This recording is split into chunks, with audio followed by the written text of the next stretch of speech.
Yo, what's up, everybody? It's J-Rock right here. Today I'm gonna be hitting you with another comic review. We're in October 12th today, so hopefully I'll have this out by the next few days. This is the review of OUTCAST by Robert Kirkman and Paul Azaceta. This is volume 1. It's called The Darkness Surrounds Him. Reading this on the tablet. Hopefully you could get a good look at it right there without the light glaring too much. But yeah, I'm reading this on the tablet. Been digging it. This covers the first 6 issues. If y'all read it before, let me know what you think about the series.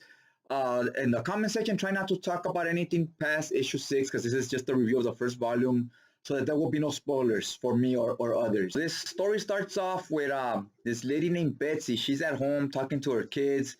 She has a son named Joshua. Now he's eating like potato chips at first, and it looks like he's eating Cheetos. And it turns out when he's done eating these potato chips, he's just gnawing at his own fingers and eating his own meat to the bone on his fingers. This is very eerie, and this kid's name is Joshua, so obviously something's wrong with him. He's being possessed by a demon. This crazy. And gotta give credit to the colorist. I don't know why the colorist's name isn't on this. It's Elizabeth Breitweiser. It's on the inside page, but why is it not on the cover where Kirkman and the artist's names? Because all 3 players in this, the writer, artist, and the colorist, are firing on all cylinders.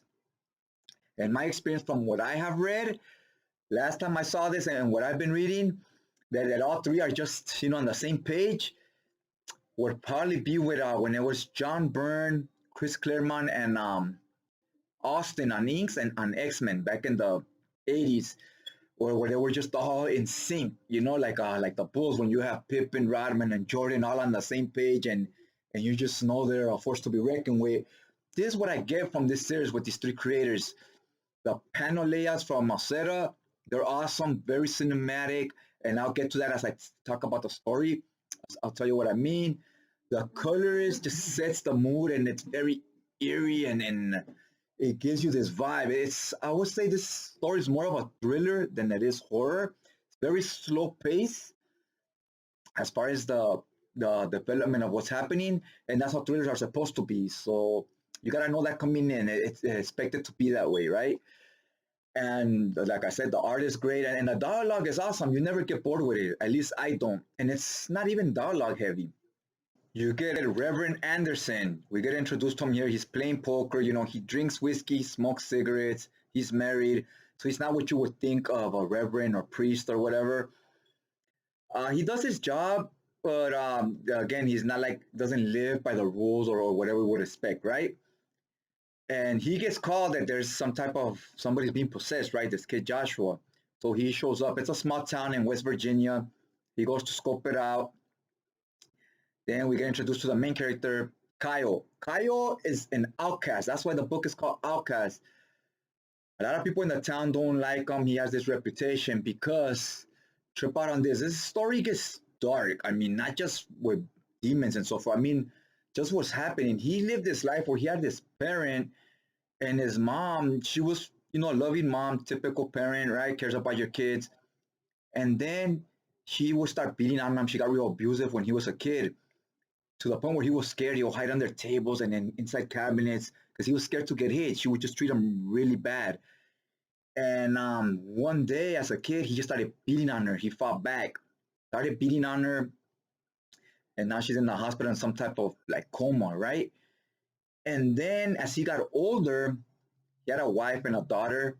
His wife was Allison. I don't know if it was his wife or his girlfriend, but then he started beating on her. So he has this reputation. The town cops do not like him. They're like, he has a reputation. He's a woman beater, right? So you're thinking, oh, the main protagonist is kind of a jerk, right? He's an asshole. But the plot thickens because we find out the mom, this whole time, she did this whole 360 because she got possessed by a demon. So it wasn't really her. It was her physically, but something else was controlling her. And then his wife later on became the same. A demon possessed her. So when this demon possessed the wife would be beating on their child, their daughter. So that's why he then beat on his wife to protect his child. And he has this power he's not aware of. When he beat his mom, the spirit left the mom, right? The demon. When he beat his girlfriend or wife, the demon left her. So after he beats on them, the demon leaves, and then now they're normal. They're no longer possessed. So now that they're normal, people are like, well, you're just being this regular person. They don't believe him when he's like, they were possessed, they weren't being themselves. Because now that they're normal, people don't believe them, right? But only he knows he has this power that he could fight these demons, but he actually has to physically fight the person that's being possessed. He has to physically fight them so the demon can leave, right? So it's kind of crazy. People are just seeing him as this guy that just goes around starting fights everywhere, right? So that's why the cops hate him. They're like, you got a reputation, a record, you're a shit starter. So he's an outcast in the town, obviously.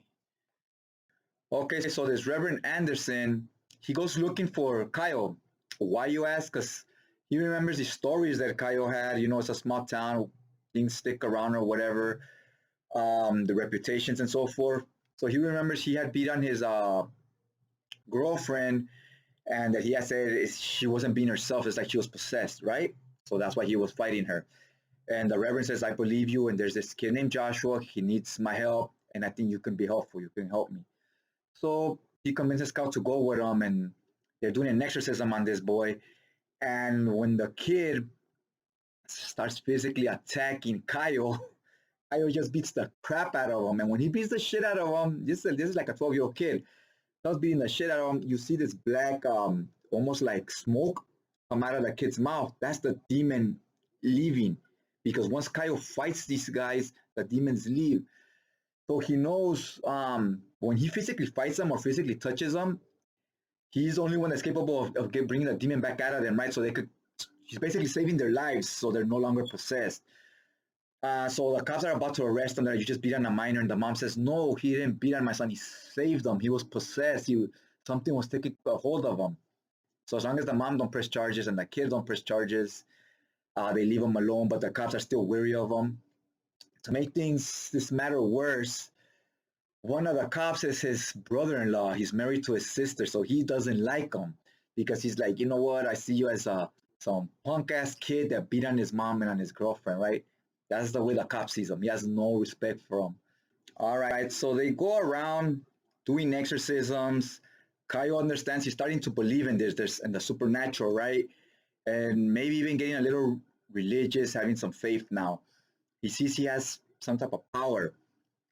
And he's not the only one that's figuring this out. There's this man in black that seems like he's probably the devil, right? But it's not said, but it gives you that vibe. He's dressed in black, and we all hear rumors that's how the devil comes at you, as just a regular human dressed in black and, a shady person. So we get this character where you see this raven, a black raven flying around, and Reverend Anderson is telling Kyle, it's good you're starting to believe, and we're starting to meet stronger demons, right? It's getting harder to fight them off. They just got a hold of one that gave them a run for their money. And as you see this conversation, you see that the Black Raven right there, man, the artwork on this is it's like a thing of beauty. The way the panels move, the way the art does a lot of the storytelling. The dialogue just has the characters talking, but the story itself, when explaining the story to you, is done with the art, not necessarily with the dialogue. It's just very well done. And like I said, the colorist always has this very specific tone. If you like books like Hellboy and the BPRD, like Mike Mignola art, you'll know what I'm talking about. They give it this very moody, dark tones. Um, in comics, there's no music, so like in movies, the music sets the tone. And comics has to be the colors. They're like the soundtrack kind of. So like I was saying, before I got off course right now, we're introduced to this new character who seems to be the devil.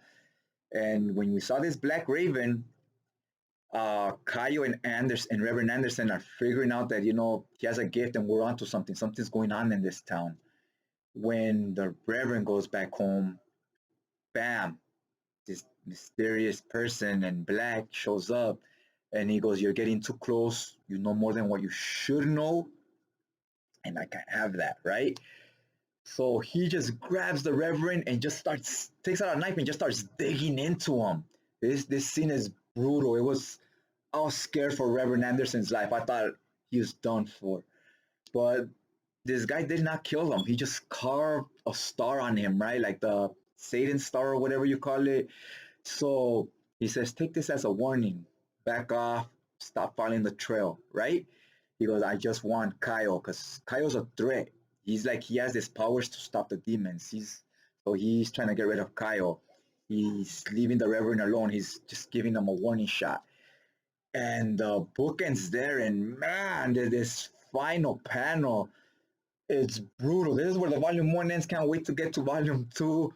I don't know what's gonna happen with the Reverend, if he's gonna scare him off, or if the Reverend's just gonna keep coming at him. But this ending was, talk about cliffhangers, man. It was gruesome. It's crazy. Oh, and I highly recommend this. This doesn't get enough talk. This Outcast book, it got some buzz back when it first came out, but then we just kind of, after a few issues, people stopped talking about it. It's really good, and it's a bit of a slow burn. It was definitely meant to be read in trade, not in single issues, because it does drag off on from month to month. It can drag on a little because you just get little information each issue. In trade, you get a bigger chunk, right? But it was awesome. They even had a scene here where the devil visits Kyle's mom, and he tells his mom while she's in a coma, I know Kyle hates you. He thought you were a terrible parent, beating on him all the time. Too bad he'll never know the truth. That he would never know how hard she tried not to hit him, not to beat on him when he was a kid, how hard she tried to fight the demons, but they forced her to do it. And she wasn't strong enough, but she gave a valiant effort, right? Um, think of it as like, 'cause I know this can happen. I've been guilty of it myself. When you see someone that's like an alcoholic, a drug addict, or even someone that's just trying to lose weight, and you think to yourself, they're so weak, they could easily do it. It's been 8 months, been a year. Why can't they stop, right? So you think they're not trying, they're just being lazy or being assholes, right? And maybe you don't know what's going on inside their psyche. Maybe they're not as strong as you. Maybe for them they are trying real hard, but they're just, they need help. They're not strong enough to, right? We're not all built the same. And that's kind of what I figure with this. That's kind of what the closest metaphor I could use for her fighting these demons. It's like somebody trying to fight some type of addiction, or to food, or alcohol or whatever, right? And yeah, and you just never know that she was trying her as hard as she could. Her will just wasn't strong enough. But yeah, this book, like I said, it's deep, man. It's deep. A great story. Some of you that maybe has dealt with something like this or seen somebody, you'll see how it's in the story. It's very eerie. I felt very real, and they just they throw the possession, the demon stuff in there. It's a comic. You have to throw some fantasy in there. But yeah, it touches on some rough subjects, right? Dark subject matter. Like I said, I highly recommend it. Check it out if you haven't. Hopefully, let me know if this video helps sway you one way or the other. Hopefully, it helps you make a decision if you want to pick this up. If you haven't yet, let me know in the comment section. Other than that, stay tuned for my next review, because I will definitely be reading volume 2. And hopefully, hit that like button, help support the channel, and just check you guys out next time.